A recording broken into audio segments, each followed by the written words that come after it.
Here's the Fortunate Tramp, Chapter 26, entitled Daydreaming.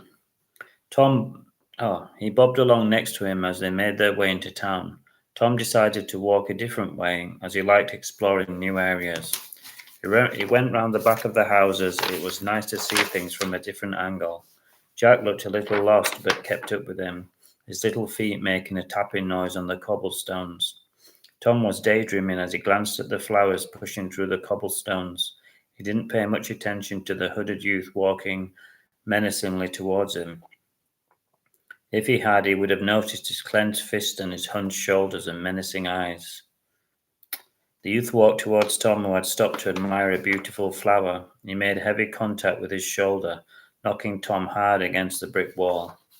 "Excuse me," said Tom. "Mind how you go." "What did you say?" the youth shouted. Tom detected the menace in his voice and decided not to say any more. He picked up his hat and dusted himself down. Jack had gone quiet and sat beside him. Tom got ready to move on, but the thug blocked his way.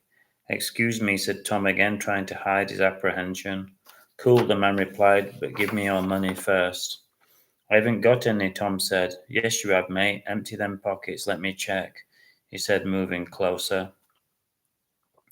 He thrust his hands into Tom's coat pockets. Tom was startled but froze with shock. All he could find was a few small coins in change and a rusty 50-pence piece. "You bastard," he shouted. "Where are you hiding it? You must have more than this." He punched Tom in the stomach and he laughed as he keeled over, and then callously kicked him in the face. Tom felt his nose and his lip bleed. He fell onto the cold, hard ground. "Now it's your turn," he said to Jack.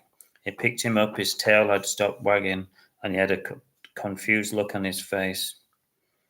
The thug held him above his head, laughing as he did so, as Jack's legs kicked, and then he threw him over the high wall. Jack landed on his back and didn't make a noise.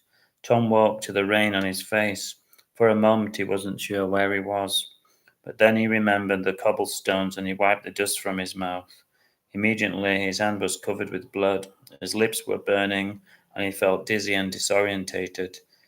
He struggled to his feet like a blind man.